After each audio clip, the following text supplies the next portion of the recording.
तर नमस्कार मित्रांनो, मी प्रकाश गामेवाड ब्रँड शेतकरीमध्ये तुम्हा सर्वांचं स्वागत करतो। हा थंड थंड थंडगार भावना, सकाळी लवकर उठा, एवढं थंडगार लागते की नाही? प्रभू कसं वाटायला तुला? नंबर कसं एकदम असं भारी वाटायला की नाही? थंडीत उठणं म्हणजे लई चांगलं, लई अति चांगलं। असं का? एकदम कडाक्याची थंडी लागलेली आहे, तुम्ही पाहू शकता। हे टावेल तुम्हाला वाटत असेल एवढं डोक्याला बांधलं, बाबा असं का बांधलं? तर याचं कारणच असं आहे भावांनो, पाठीमागं तुम्हाला दिसत असेल सगळं धुपट पांढऱ्या शिपट, बघा पाठीमागं ज्याला आपण धुके म्हणतो, एकदम असं एकदम भारी नजारा वाटते। एकदम पाठीमागचं काही दिसत नाही पांढऱ्या धुक्याशिवाय। बात तो सही है। निघालो शेताकडे एवढ्या थंडीमध्ये। आणि प्रभू तुला कसं वाटायला? थंडी कशी आहे सांग बरं? नंबर एक असं थंडगार वाटेल, नंबर एक होगी। तर भावनो, हे प्रभू आहे।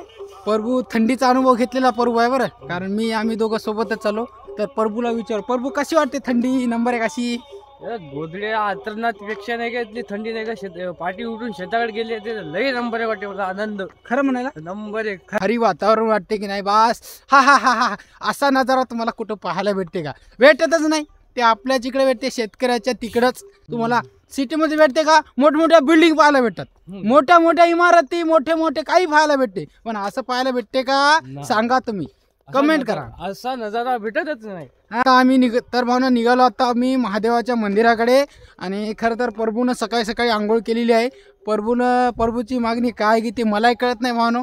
दररोज सकाळी 5ला किंवा 6ला प्रभू आंघोळ करणार, म्हणजे आंघोळ करणार, तीही थंड पाण्यानं। तुम्ही एवढ्या थंडीमध्ये थंड पाण्यानं आंघोळ कधी केली का? केली असेल तर मला व्हिडिओ खाली कमेंट करा। तर प्रभू काय वाटते तुला, एवढ्या थंडीमध्ये आंघोळ करतोस तू? थंडी म्हणजे आंघोळ करणं म्हणजे लई चांगलं, आनंद। खरं कसं वाटते? नंबर एक। आंघोळ करताना थंड पाणी लागत नाही तुला? थंड लागते, सगळं लागते, मग देवासाठी नाही का आपण काही करायचं यार? असं का?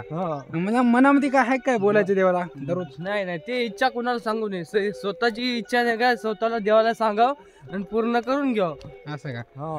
तर भावांनो, प्रभूचं म्हणणं असं आहे, प्रभूच्या मनात जी इच्छा आहे ते प्रभू कोणालाही सांगणार नाही, कारण ते देवापाशी सांगणार ते काय ते आपल्याला आत्ताच काय कळणार नाही। आपल्याला एवढी थंडी लागली आणि ती थंड पाण्याने आंघोळ करणं म्हणजे कसं वाटते तुम्हाला? सांगा तुम्ही।